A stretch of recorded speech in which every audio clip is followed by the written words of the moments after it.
Thank you to Sangam Talks for this opportunity to speak to all of you today. I'll be sharing uh, a presentation culled out from my doctoral program, and I have categorized the presentation into a couple of parts. We'll first have an introductory survey, followed by the Madras Survey of Indigenous Education, which the British colonial authorities conducted in 1822-25. We'll also have a close look at how popular education was faring in England in the early 19th century. Then we will look at the growth of the still surviving indigenous schools in Madras Presidency and the growth of the government system, educational system during 1855 to 80. And ultimately, we will look how the community profile of boys studying in the primary schools under the government system in Madras Presidency changed between 1885 and 1935. This, I believe, will give us a lot of insights into the educational deprivation that emerged through the colonial policies of the British government. And I am certain that what we see in Madras Presidency through the data left behind by the colonial administrators will be more or less same in other regions of India.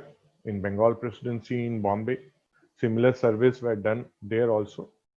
And it would be worthwhile to look at those surveys of the Indian nationalism during the late 19th and the early 20th century. It was noticed that large sections of Indian society had little or no participation in the modern education system. From the decadal census records, it also became very clear that a large number of communities had a very low percentage of literates and even lower percentage of those who were literate in English. And English literacy in those days, even it is today now, was an absolute prerequisite for a government job or a professional career. The British administrators and scholars, they, however, attributed all this to the low status, social, economic, as well as educational, which these communities allegedly had in traditional Indian society for millennia. Now, some of our leaders at the helm of the national movement in those days clearly expressed a differing view. Mahatma Gandhi was the foremost as the most articulate amongst them. In a speech he made at the Royal Institute of International Affairs, Chatham House in London on 20th October 1931, Gandhiji was then visiting England to attend the second roundtable conference. He asserted that the literacy levels in India that prevailed 50 or 100 years ago were better than what was prevailing then under the British system of education. So he drew his audience's attention to the widespread indigenous system of education, which was functioning even after the onset of the British rule in the early decades of the 19th century. And referring to this education as the beautiful tree, Gandhiji said the British uprooted this system and left it to wither away over time. Our state, Gandhiji claimed, would revive the old village school master and dot every village with a school both for boys and girls. Now, Gandhiji's statement challenged the very basis of the so-called civilizing mission of British rule in India. He squarely laid the blame for the prevalence of literacy amongst the Indian masses to the policies of the British rule. This started a long debate. For want of time, we are not going into this debate today. and subsequently after independence, a detailed and rigorous substantiation of Gandhiji's pronouncements on the nature and extent of indigenous education system in India in the early 19th century was presented by the renowned Gandhian thinker and historian Dharampal in his will be celebrating his birth centenary in uh, 2 years' time in his book The Beautiful Tree, which was published in 1983. So in his book, Dharampalji has reproduced all the available original documents pertaining to a detailed survey of the indigenous system of education that was conducted in Madras Presidency during 1822 and 1825. Dharampalji's book, we'll see that it brought to light for the first time the crucial fact that in most districts of Madras Presidency at that time, the majority of the students, in fact, the overwhelming majority of the students, as many as 70% of them or more, hailed from what we call the non-Dvija communities, that is the Shudras. And these are termed as other castes in the reports of 1822-25. And they today correspond to communities which are included amongst the scheduled castes and scheduled tribes of India. Dharampalji also highlighted the fact that the indigenous system of education in Madras Presidency in 1825 was more widespread and vibrant than the nascent system of public education that was at that time emerging in England. We'll also have a look at this in the subsequent slides, how the system of education, public system of education started evolving in England from the end of the 18th century. Now, during 1820 to 1835, following instructions from colonial authorities in London, various provincial governments in India carried out detailed surveys of the indigenous education that prevailed in their areas, in their provinces. A survey was conducted in some select districts of Bombay Presidency. First, it was conducted in 1824-25, and another survey was later conducted during 1828-29. In 1835, Governor General Lord William Bentinck, he gave an instruction, and William Adam, Baptist missionary agent, he conducted a survey of indigenous education in 5 different districts of Bengal Presidency of those days. And these districts were Birbhum, Bardwan, South Bihar, Tirhut, and parts of Murshidabad. Adam personally also carried out a detailed statistical survey of the area under the Thana of Nator in Rajshahi district. Rajshahi is today in the Bangladesh region. And the survey in Madras Presidency, which was perhaps the most detailed one, was conducted during 1822 and 25. In our presentation today, we shall be concerned with the results of the extensive survey of the indigenous education system conducted in the Madras Presidency during this time. Now, the Board of Revenue of Madras Presidency in 1822 March, they left a communication instructing the collectors in their various districts to carry out a survey of the indigenous system of education in their respective districts. So the information sought included, it was a tabulation where the total population was included, the number of schools and colleges in each districts were also to be tabulated, and the collectors were asked to give the number of boys and girls studying in these schools and colleges under each of the following community heads. So there were 9 community heads, and the scholars were supposed to be divided in them. You had the Brahmana, scholars from the Brahmana community, from the Kshatriya, from the Vaishya, from the Shudra, You had scholars from all other castes, then grand total Hindu scholars, followed by Muslim scholars, and total number of Hindu and Muslim scholars following a tabulation of the total population.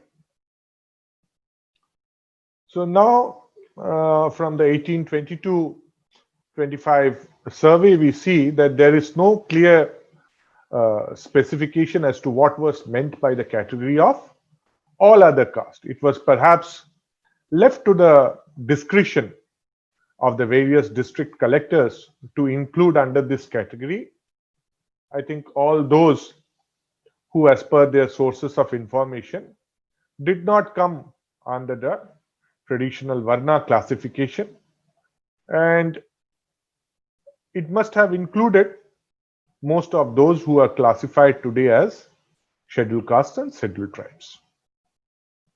The detailed information that was provided by the various collectors of Madras Presidency was summarized in a communication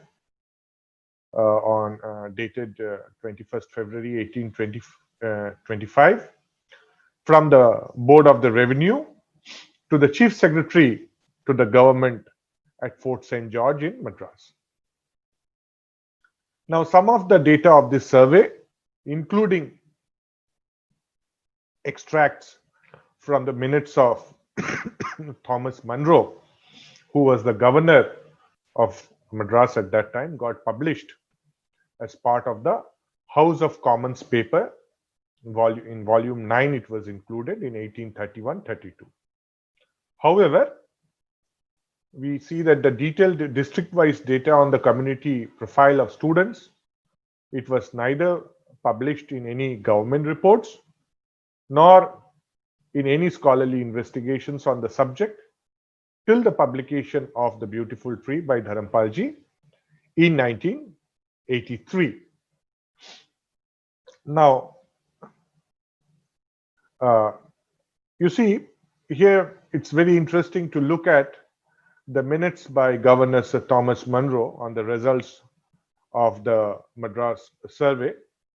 Thomas Munro's minutes is dated 10th March 1826.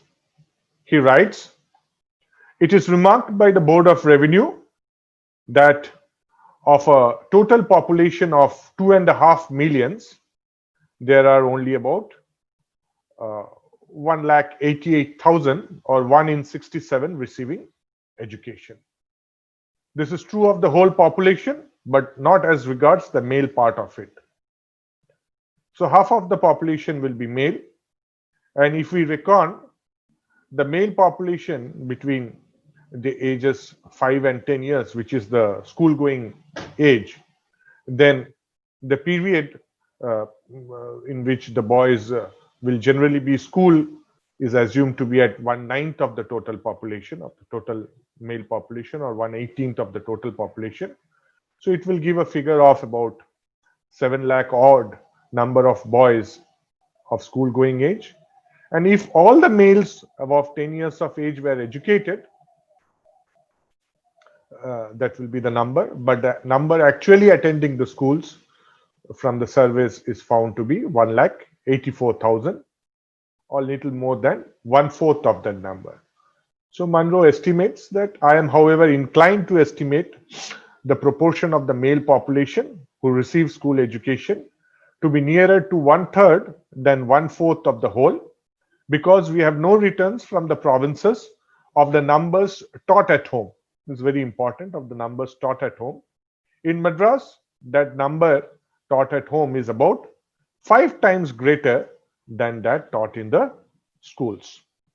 Here, you see, we come now to a tabulation of the boys studying in the indigenous schools during this time, 1822-25. This tabulation is divided. The districts have been grouped as per the various linguistic regions. We have the Oriya speaking, the Telugu speaking, the Kannada speaking, the Malayalam speaking, and the Tamil speaking regions of Madras Presidency. Madras Presidency in those days was a huge chunk of area of South India.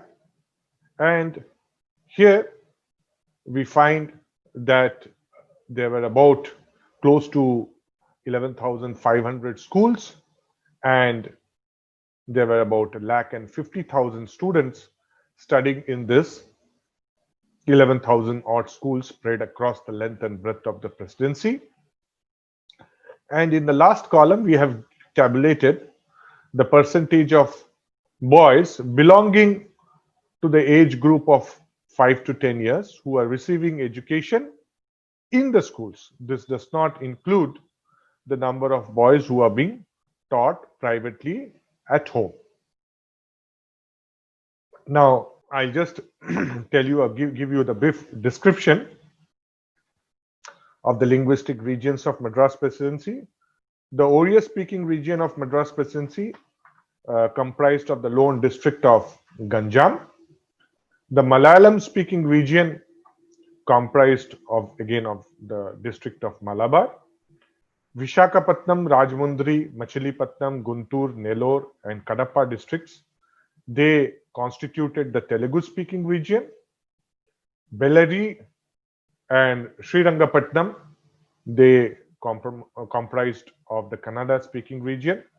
And the Tamil-speaking region of the presidency included the districts of North Arcot, South Arcot, Chengalpattu, Tanjavur, Tiruchirappalli, Madurai, Tirunelveli, Coimbatore, Salem, and Madras districts.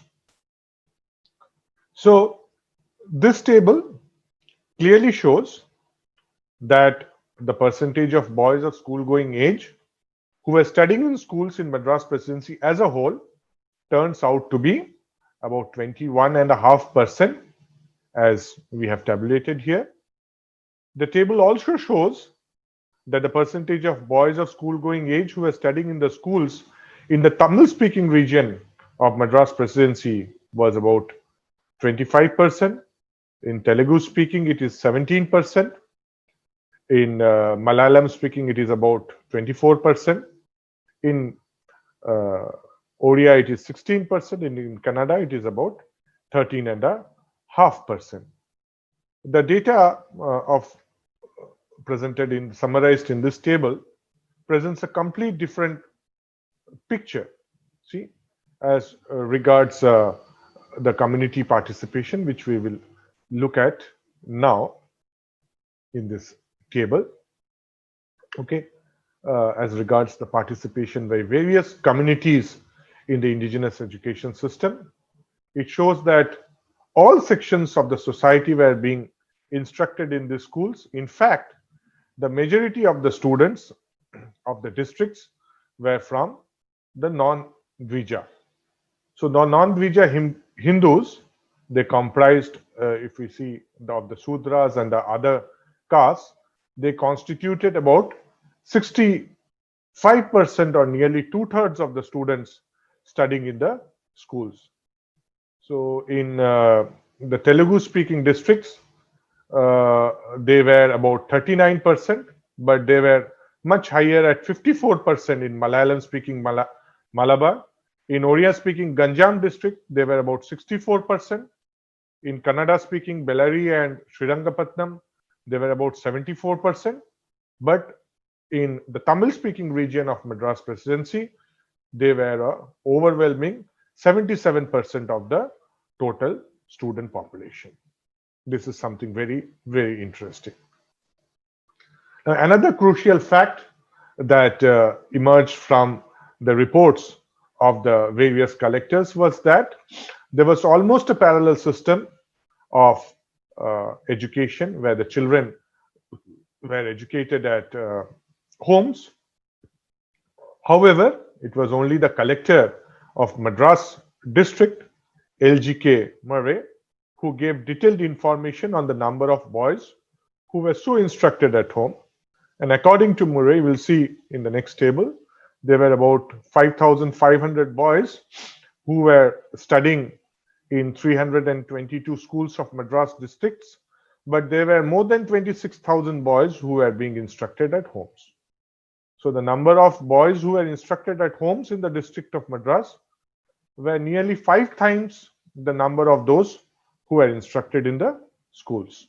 So we have presented the information in this table, as you can see, and the overwhelming majority of boys, nearly 5 times, they are being educated at home compared to the total number being educated in the schools. So, writing his minute uh, about a year later, Monroe seems to be intent on downplaying the fact that there were a large number of students who were receiving instruction at home, and he therefore makes the uh, you know invidious suggestion that there is probably some error in the report in the number collected by the collectors, and but he has to concede the fact that the number privately taught in the provinces does certainly not approach this rate, and he says, I am, however, inclined to estimate the proportion of the male population who receive school education to be nearer to 1/3 than 1/4 of the whole, because we have no returns from the provinces of the numbers taught at home.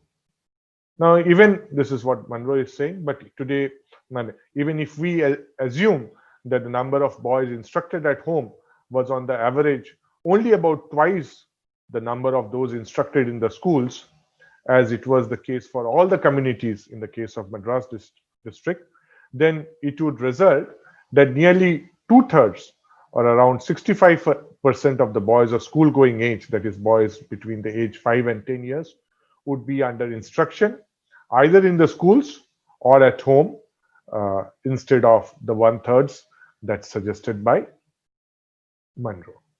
Now, the collectors have left behind some other very interesting data on the duration of instruction in the indigenous schools, and we see there's various collectors from Rajamandri, Masulipatnam, Kadapa, Nellore, Arcot, Tanjavur, Tiruchirappalli, Madurai, Coimbatore, Salem, Madras. They have left behind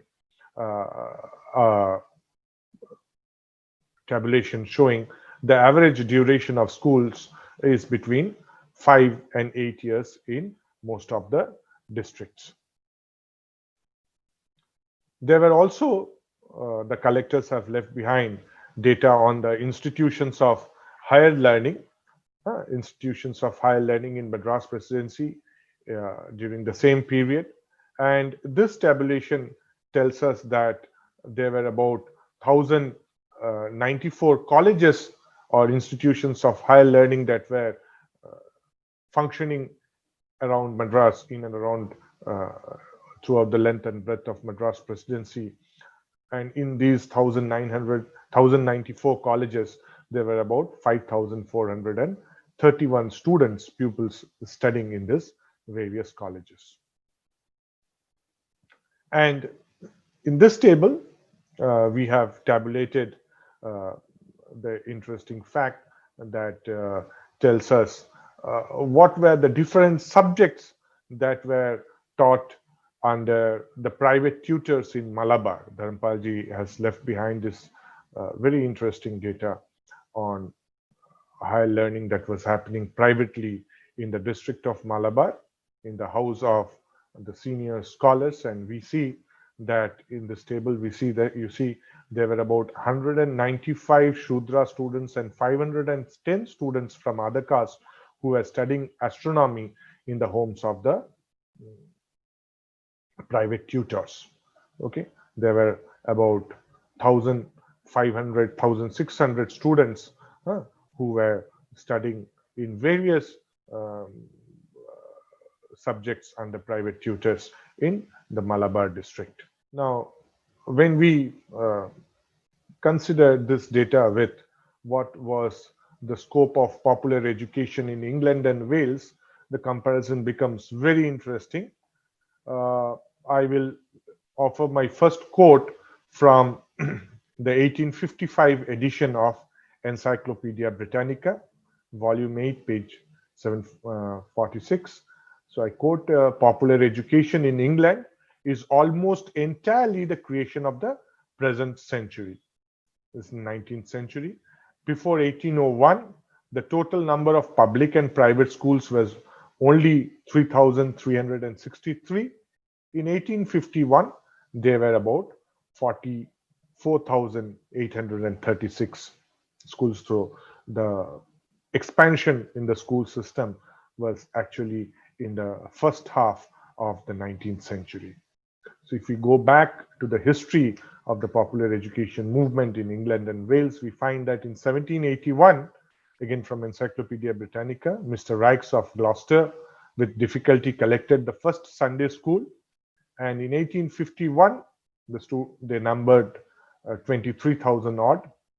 In 1818, the scholars attending the day schools were about 6.75 lakhs. And in 1851, they were about 21.5 lakhs. Similarly, we have data on the Sunday schools also. But nevertheless, the state of education is much below what it ought to be, both in quantity and quality. So this is a graphic representation of what is happening with popular education in England and Wales during the period 1792 to 1851. We assume that in 1792, there were about 40,000 students studying in the day schools. And this number comes to about almost 46 lakhs students in 1851. But the majority of them are studying only in the Sunday schools in 1851. More than 50% of them are attending in the Sunday schools, and the instruction in the Sunday schools were limited only to moral instructions on Sunday. It was one day school, weekly school. Now, this is again a very interesting observation by Prince Albert, the Prince Consort, husband of Queen Victoria. So while opening a conference on national education on 22 June 1857, he says in 1801, there were in England and Wales about 2,876 public schools, and there were 487 private schools. The number increases in 1851. There were about almost 15,500 public schools, and private schools also, the number goes up to 30,500, teaching about 21.5 lakh students. But it goes on saying the analysis of the scholars with reference to the length of the time allowed for their school tuition shows that 42% of them have been at school for less than 1 year, 22% during 1 year, 15% during 2 years, and 9% during 3 years. I leave it to you to judge what the results of such an education can be. This is the state of popular education in England and Wales in 1850s. Now, this is something even more interesting. This is the class composition of the students in the British education system in England and Wales in 1833-1851. Very interesting. The population of England and Wales, the census of 1851, divides the population of England and Wales into two groups. We have the middle and upper classes population, and we have the laboring classes population. We find that even in 1851, more than 50% of the students of school-going age from the laboring classes were still outside the school system, whereas the elite boys, students of school-going age from the middle and upper classes were in the school system. The English system was very elitist in nature, and this is the system they wanted to built in India over the ruins of the beautiful tree that Gandhiji was talking about. So 85, as per the census of Great Britain of 1851, in the second quarter of the 18th century, about 19th century, about 85% of the population of England and Wales constituted the laboring classes, while only 15% of the population comprised the middle and the upper classes. So, I've already mentioned about this, that you see, this fact clearly shows that the state of popular education in Madras Presidency in 1825 was indeed significantly better than what prevailed in England around 1800. So now we will have look at the statistics of how the indigenous schools and the department schools continued to fare in Madras Presidency between 1851 and 81. The departmental schools are the government schools, and the indigenous schools are the locally aided village schools, which were aided and supported by the local people. So in 1822-25 survey told us that there were about 11,500 schools. We see in 1855-56 this number has gone up, and there are about 12,500 schools, almost unaided indigenous schools in Madras Presidency, where about 1,61,000 students are studying. Compared to that, the government schools are very small in numbers. There are only 83 government schools where about 2,000 students are studying. The indigenous schools continue to survive 15 years down the line. In 1870-71, there are about 12,000 similar number of indigenous schools. The government schools marginally increase over 15 years. The students double in the government schools. There's a slight decrease in the number of students studying in the indigenous schools. But it is only in 1881-82 that when the indigenous schools are brought under the government system by what is called the Grant in Aid scheme, that the number of students go up, okay, and substantially in this 10-year period we see a rise in the number of the government primary schools also.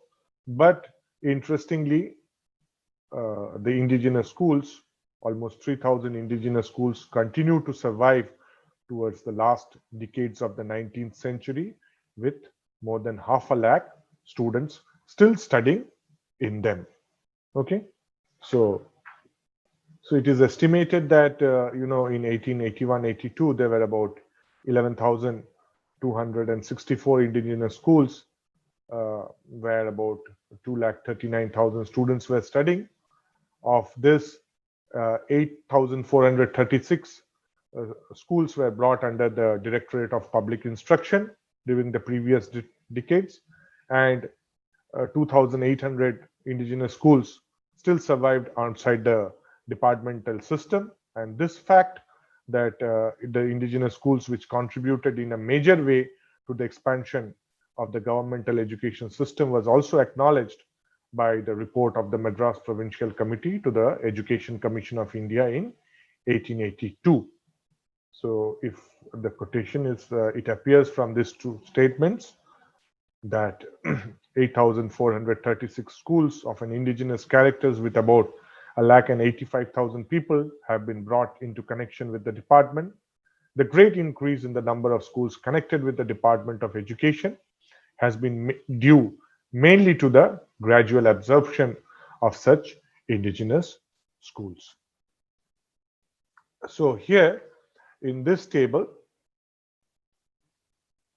we give you, show you the growth of how the different communities or the community profile of boys who were receiving instruction between 1861 and 1880. So we have tabulated a couple of years, selected years here between 1861 and 1880.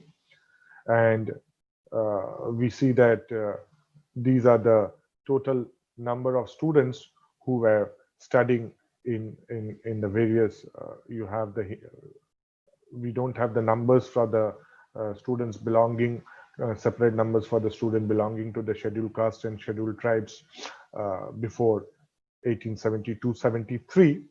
So even in 1872-73, there were hardly any scheduled caste or scheduled tribe students in the government system.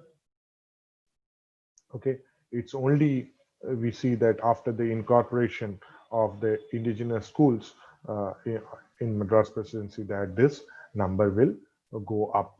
Okay, so but another interesting fact is the high percentage of the presence of native Christian students. The native Christian students were almost 8%, 7.5%, and there were an equal number of Muslim students of the total number of students. They were more than the proportion of their population. So here we give you the breakup of the Hindus, the Muslims, and the native Christians, and the total. We have tabulated the boys of age group 5 and 10 years, and what percentage of they form of the total population, the number of male students, and also the percentage of total of the number of male students and the gross enrollment ratio. So we see that in 1884-85 of the Hindu students, the gross enrollment ratio is about 14%. This increases to 24.5% in 1899-1900. Of the Muslims in 1884-85, the gross enrollment ratio is about 19%. It increases to 53% by 1900. Of the native Christians, it is about 41% in 1885.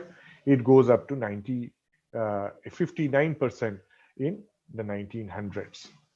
Okay, in subsequently in during 1921-22, we see that the Hindus are about 40%, and in 1934-35 they come to almost 58%. The Muslims see rise from about 70% to almost 100%. They're at about 98%, almost 98% of the Muslim boys of school-going age are receiving instruction in the schools, in the government schools by 1934-35. Almost all boys of the native Christians community are receiving schools in the government schools, whereas about 58% of the Hindu boys of school-going age of 5 to 10 years are in the government schools by about 1934-35. Okay, now amongst the Hindus, here in these tables we give you the data of the Brahmanas, Vaishyas, and what we would call the scheduled caste and the scheduled tribes. The figures for the SCs and STs are not available for 1884-85, but for subsequent years they are available. So we see that the Brahmins are about 50% of the Brahmin boys are in the school system of school-going age, are in the government school system in 84-85. This number increases to about 77% by 1900. This goes to further 71% by 1922, and by 1935 we have almost all the Brahmin boys of school-going age in the government school system.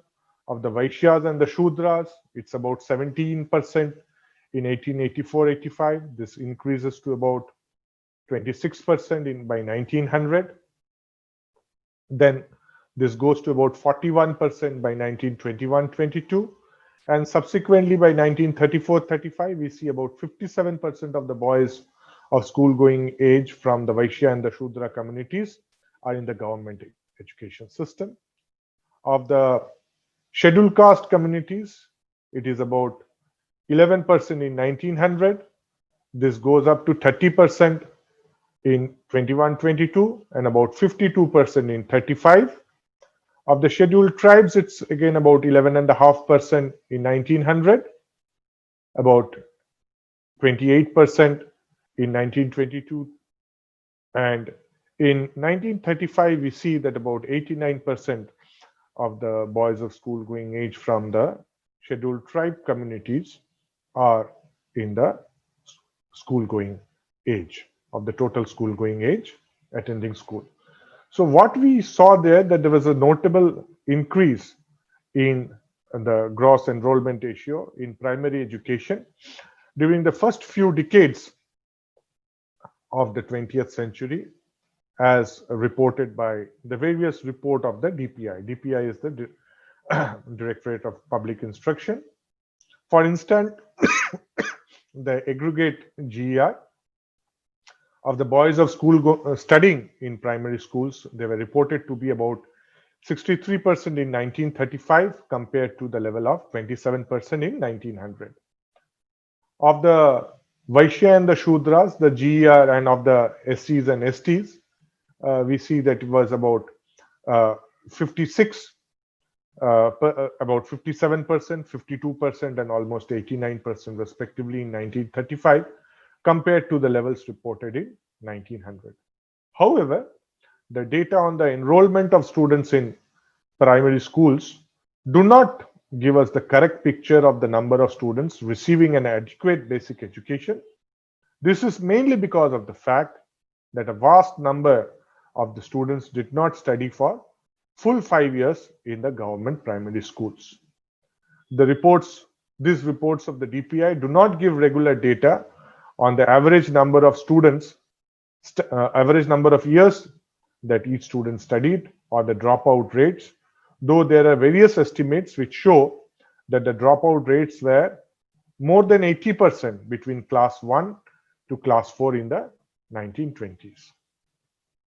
And this was, for instance, noted by Sir Philip Hartog, who states in his book Some Aspect of Indian Education, Past and Present in 1939, that of 100 boys in class 1, only 26 were reading in class 4 in 1934-35. So therefore, we'll have to take recourse to the decadal census data on literacy to get a better estimate of the percentage of boys of school going age from different communities who were receiving an adequate basic education so that they could be counted amongst literates.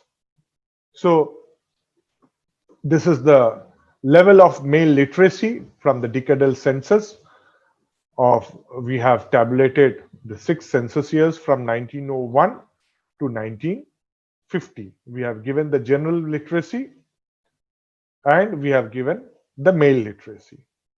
So we see that the general literacy in 1901 was in 6.3%, and in the first census after independence in 1951, the general literacy was about 19.3%. The male literacy during the British period was from near about 12% in 1901 to 22% in 1941. In 1951, the male literacy was about almost 29%. Now, you see, between 1920 and 35, we see the percentage of boys of age group of 5 to 10 years who were enrolled in schools were reported to be in the range of 43.5% to 62.5%. But the male literacy levels reported in the censuses of 1941 and 51, it is clear that a vast majority of them dropped out within a year or two of schooling, and the percentage of boys who received adequate basic education so as to be counted as literate was most likely in the range of 22.5% to 28.5% during this period, 1921 to 1935. We had earlier seen that the percentage of boys of school-going age who were receiving instruction in 1825, either in the schools or at home, was at least 65% or more.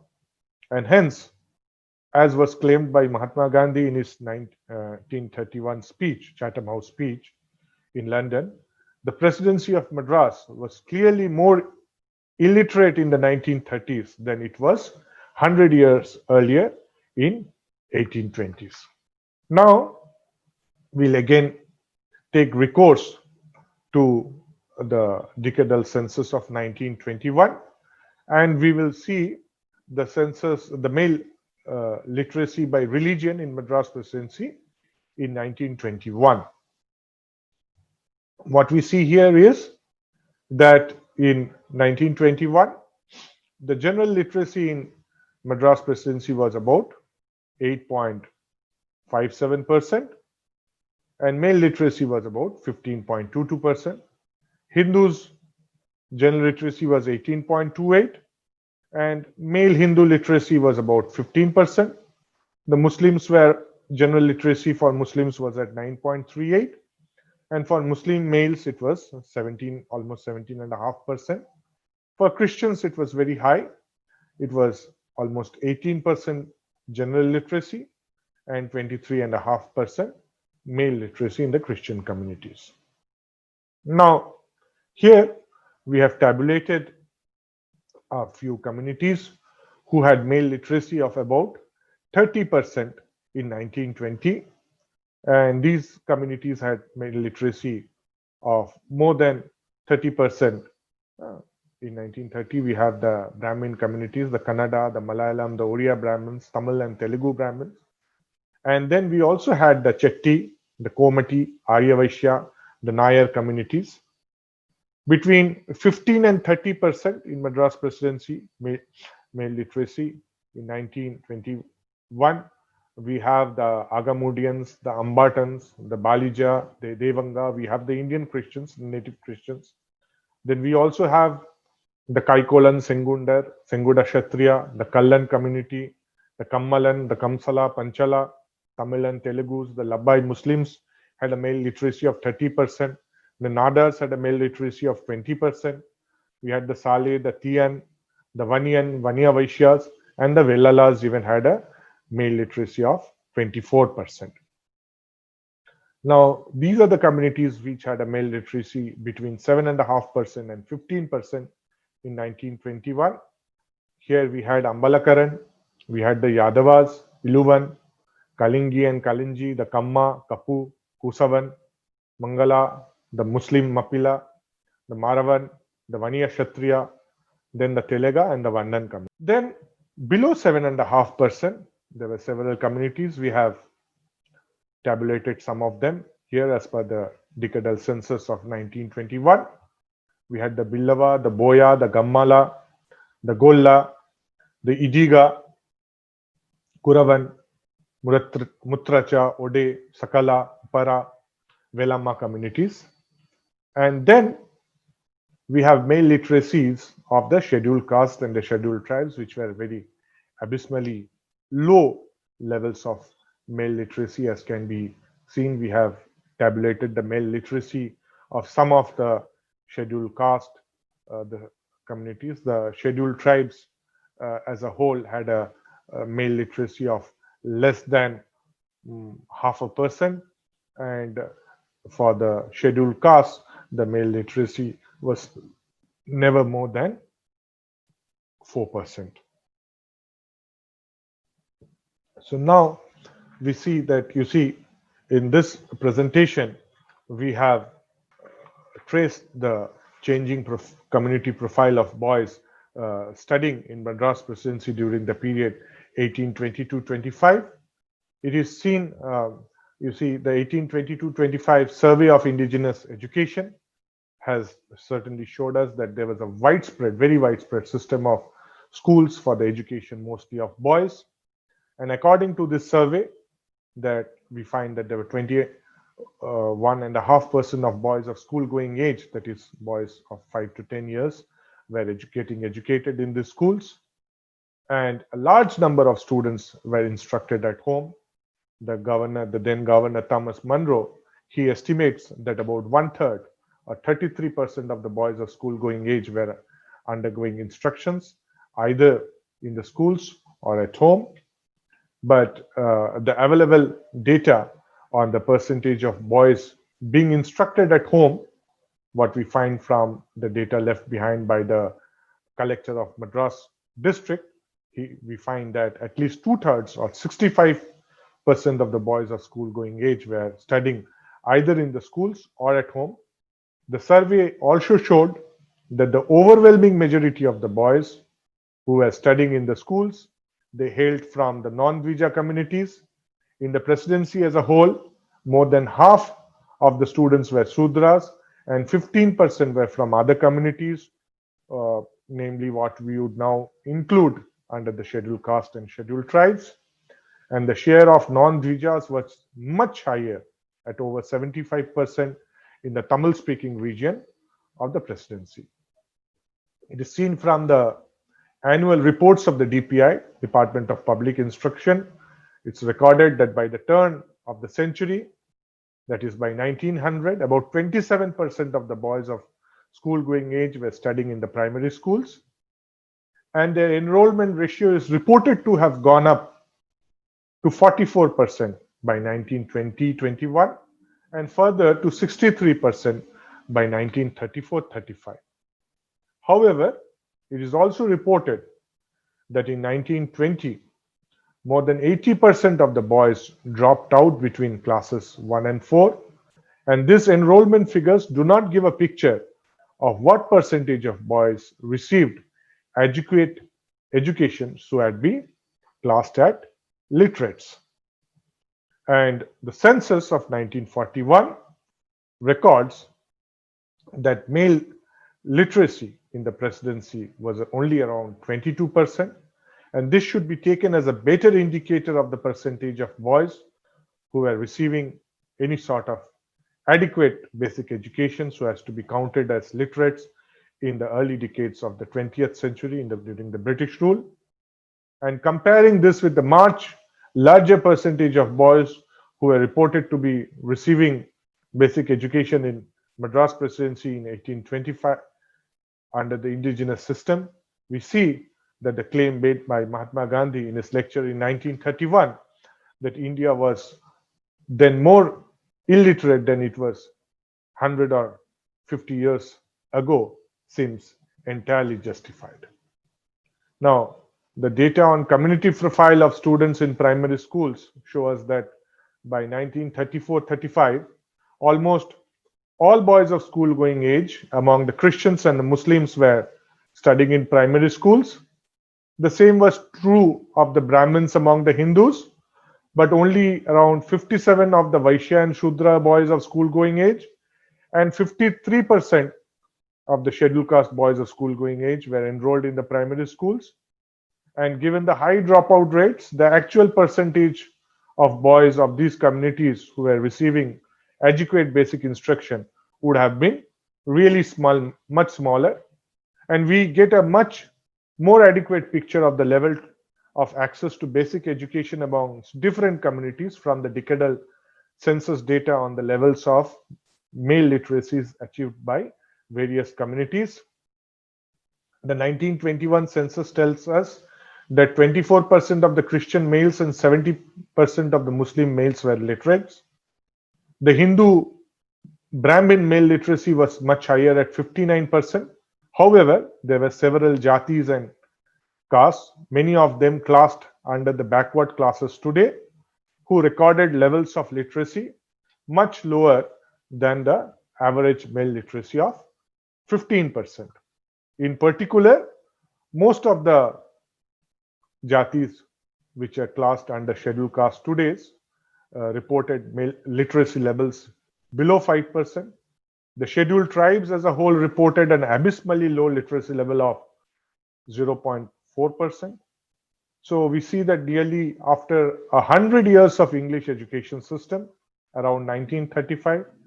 There were large sections of the population in the presidency of Madras who reported very low levels of enrollment in primary schools and even abysmally lower levels of male literacy, which is a better indicator of the level of access enjoyed by them for adequate basic primary education.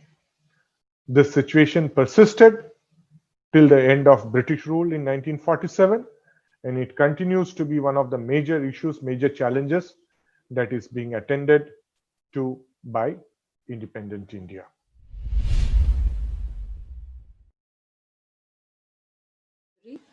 I already have some questions asked by participants.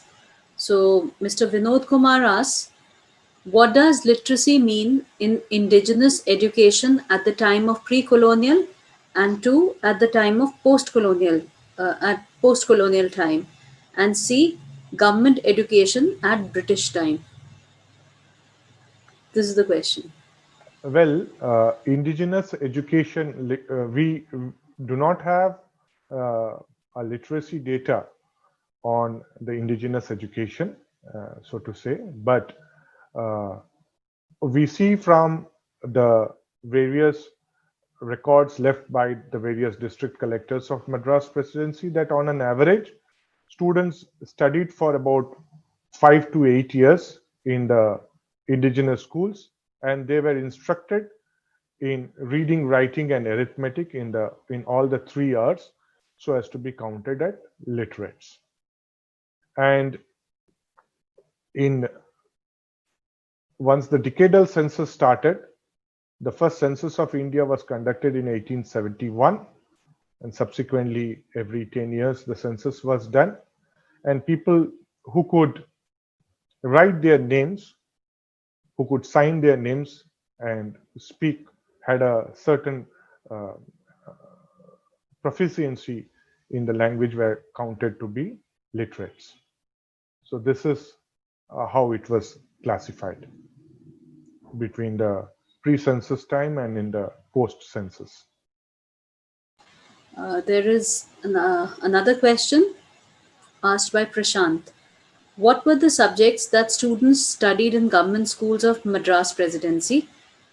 It is surprising to know that a huge majority of Muslim boys were enrolled in schools. Was it religious education or secular education? Now, the government schools did not provide religious education. But I have actually not looked at the syllabus of what was being taught in the government schools in the colonial period. That is a different subject. I have limited my understanding to the community participation alone. I have really not looked, but I can. There are interesting forays data on what was being taught in the indigenous schools left by various collectors, and we see that in the indigenous schools in 1822-25, our students were instructed in the regional languages. They were instructed in the civilizational lodes. They were taught Hitopadesha, Ramayanam, Rukmini Kalyanam. They were given moral instruction, cultural instruction. They were also instructed in grammar. They were instructed in arithmetic and literature.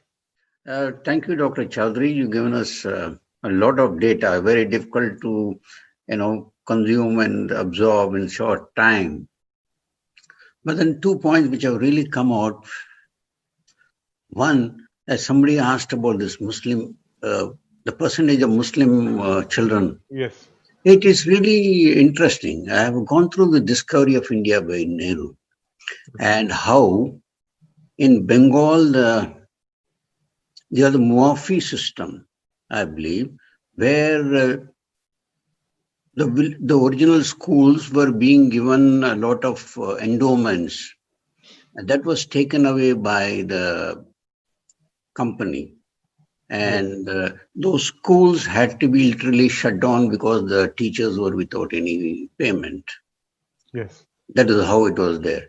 And in Bengal, I read again that the Bengal, UP and Bihar, the Muslims kept away from the education scenario which the English later on provided. But it's very strange that in South India, the Muslims and Christians had a predominant role in attending schools, as you brought out in your thing. This is very, very interesting. This is very intriguing. We have to look more deep into it. But I have a feeling that the colonial policy seemed to have favored the education of the native Christians and of the Muslims. Perhaps there were more number of schools available for the education of the children of Muslim communities in places where they were concentrated compared to the number of schools available for the Hindu communities in Madras Presidency. Bengal would be another interesting place, another interesting presidency to look at, and I'll be looking. I'm planning to look at whatever data will be available from Bengal Presidency in the next course of my work, and subsequently also at Bombay Presidency. The Madras Presidency work has been a lot easier because Dharampalji had brought to light this entire data, and the documentation, the survey documentation of Madras has been very wide compared to the other two presidencies. That's one small question more. Were these government schools charging the students for education? That Yes. might be one of the reasons why the scheduled caste and scheduled tribe children were left out of the system. I don't know. That is one reason the government schools were, and then the Indian communities did not find this kind of schools. You know, the schools, the Indians were used to a system of school which were espousing their cultural and civilizational traditions. So for a very long time, they did not find themselves in tune with the colonial schools that were started. Sir, there is another question from Prashant. He asks, is there any data on the evaluation and selection criteria of students in indigenous schools? Again, in indigenous schools, how did the caste-based discrimination, to whatever minimum levels it was present, work out in the real-time classroom scenario, where students of different castes apparently study together? And how much of this matches with the traditional idea of the Gurukul system? I think that the desire to learn was the only criteria. There was no other criteria. It's the desire to learn. The parents, it's a normal process. Like you have your Vidyarambha and you go and attend the school on a holy day. That has been the hallmark. There was no categorizing or you can't go and all that. There was no entrance exam. It was open to all. The next question is, again, in indigenous schools, how did the caste-based discrimination, to whatever level it was present, how did the caste-based discrimination work out in real-time classroom scenario? Well, I will just give an answer to this. So I was referring to this survey by William Adam in Bengal Presidency, and his survey notes, William Adam mentions that there were even teachers from the Chandala community. Okay, I hope this answers your question. If I were to say, I think we were not a society practicing untouchability in the way it is made out to be. Thank you, ma'am.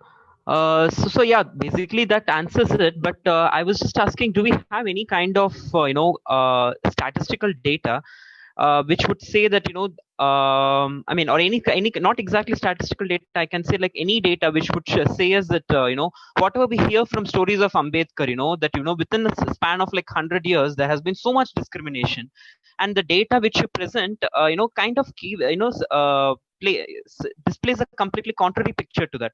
Is it because after the enactment of the Criminal Tribes Act or whatever it is, this entire situation went out of proportion? I mean, what exactly could have happened that within a span of 100 years that so much has changed? No, you are right.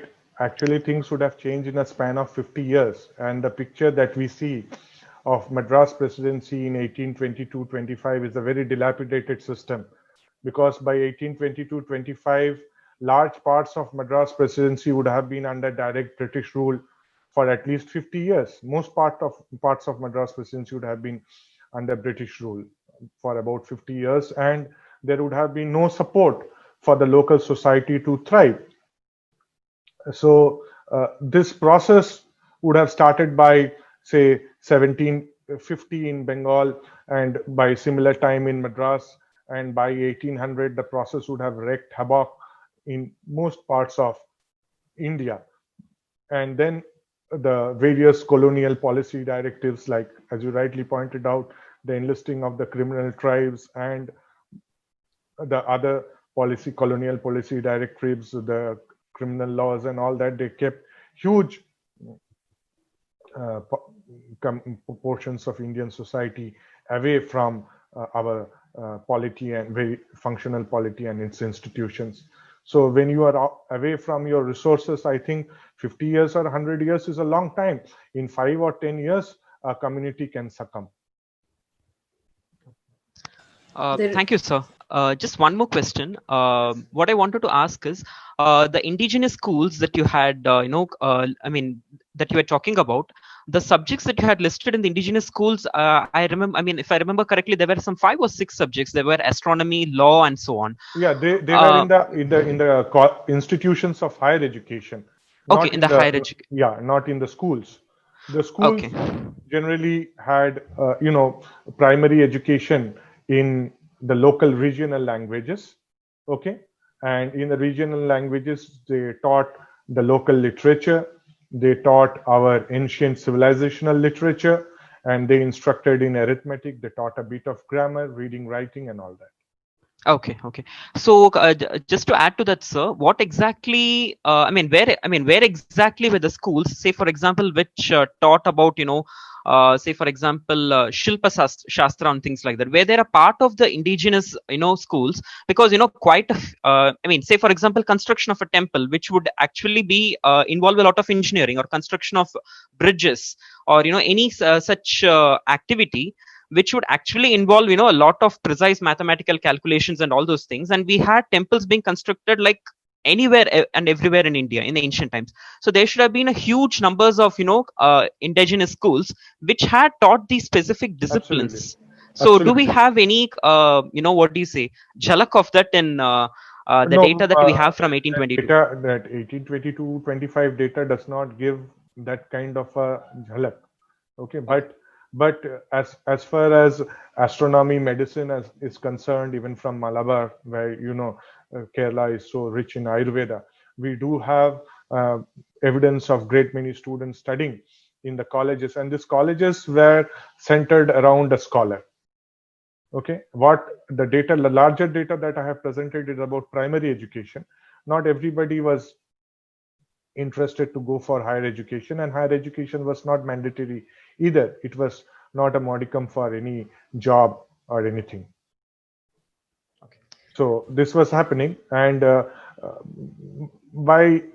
you see, most of our traditional institutions, after long years of war and invasion, had become dysfunctional by the early 19th century. So there were many of them, but they were all hidden in bits and parts of India, of which and even the British were not interested in either in reviving them or even to make a passing reference of them. I have 2 questions on the indigenous education that you talked about now. Is there any data on women education here? Because we have been told that right from ages, women have been not given the opportunity to study, right? So does Dharampal give us any hint about the number of women's female education in India? Okay, see, in the indigenous survey of 1822-25, we find there are very few women who are participating in the indigenous schools, but perhaps they were more getting educated at home, in the schools at home, and then hence we have kept them outside our survey our discussions today. So in the indigenous schools proper, there were very few women, but the understanding is that most of them were getting educated at home. Even this has been the case even with my grandmother, with my father's grandmother also. None of them were anyway less educated. They were all educated, and they also were able to give proper primary education to their children. So without backing and basis of home education, they would not have been able to achieve that. But there were some women who were taking to higher education also, even at those times. Thank you. I would like to know about the if there is any data about the caste composition in the in the schools that were attending, that people were attending, or rather the homeschooling that was being done during the British period, which composed of nearly 65% of the people, I mean students. Is there any caste composition there? How many of the Shudras were getting homeschooled? And secondly, can homeschooling help lower the dropout rates amongst girls even today in independent India? The last question, the answer to the last part of your question, it should come from a policymaker. I'll not be able to address that. But I have shared in my slides the caste composition. I'll not be able to give you the caste composition school-wise, but I have shared in my tabulation the caste composition linguistic region-wise. I can also share with you the caste composition in every district of Madras Presidency.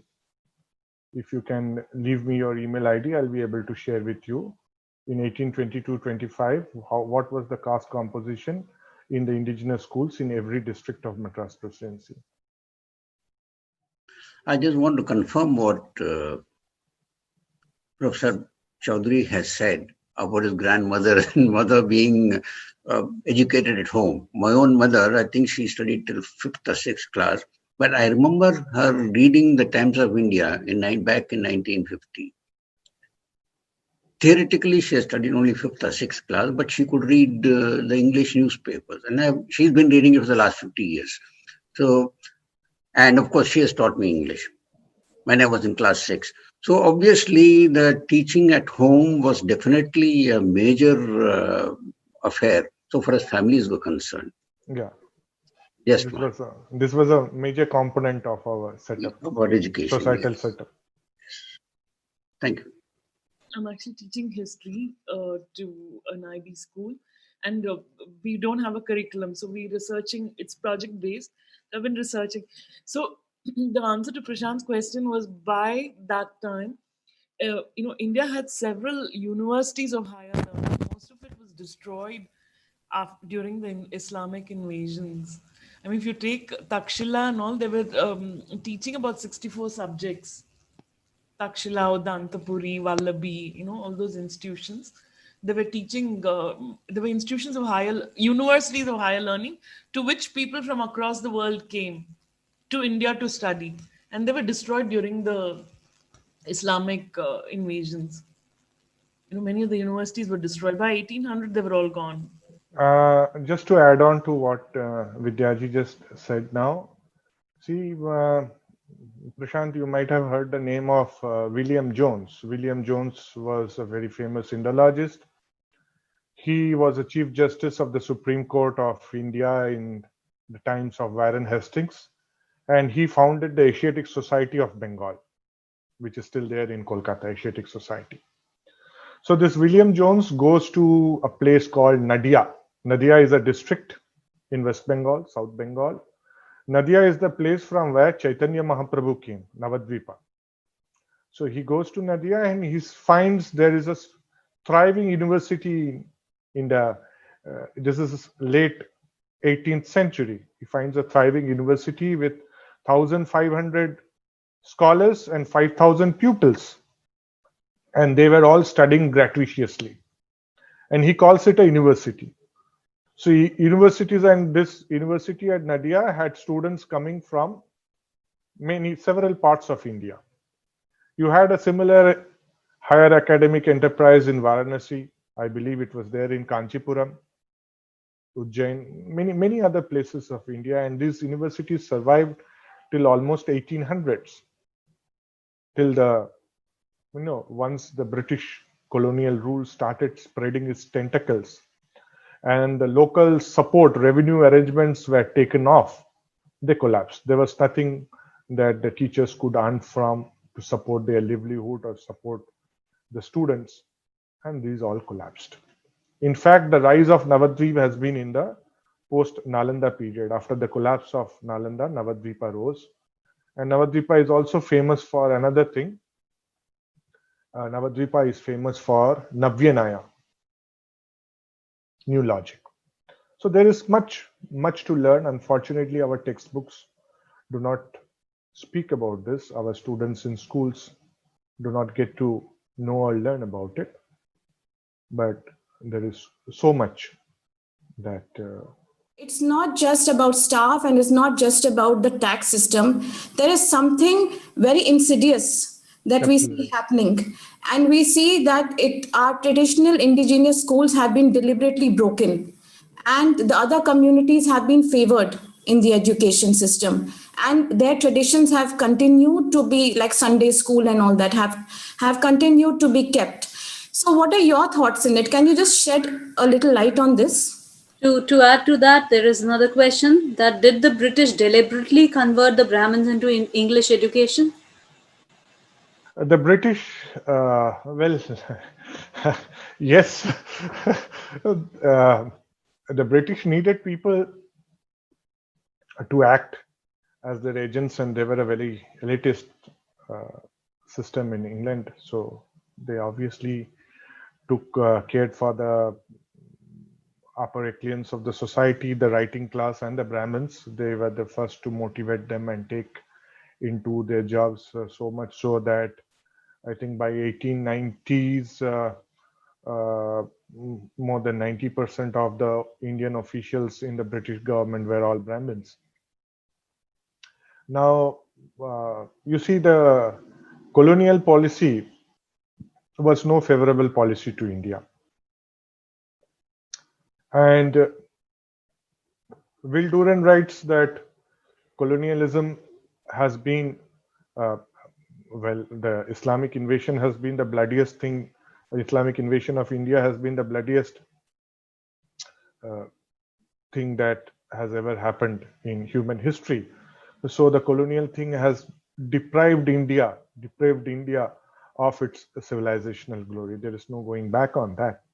And when the British came up with the system, there has been a favoritism to certain communities, and that is very clearly visible from the community participation that I showed between 1880 and 1935.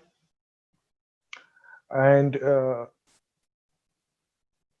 to the best of, you see, there were several factors going on, but this dismantling the traditional fiscal arrangement, which supported our temples, which supported the local village panchayat, the local village pharmacology, irrigation, and all that, this played havoc and diverting of food grains, resulting in famines. Famines were something that were not known in India. Even though we have had droughts, we have not had famines. And the first great famine, we have the Battle of Plassey in 1757. Between 1769 and 1773, we have the Great Famine of Bengal, where a third of the population perishes. And what do we expect the people to do? So we were in very difficult state, and we could not fight the battle appropriately in the initial years. But later, I would say that we grouped up, and under the enterprise of great national leaders, we did bring a collapse to the mammoth vehicle of colonialism successfully and dismantled the empire.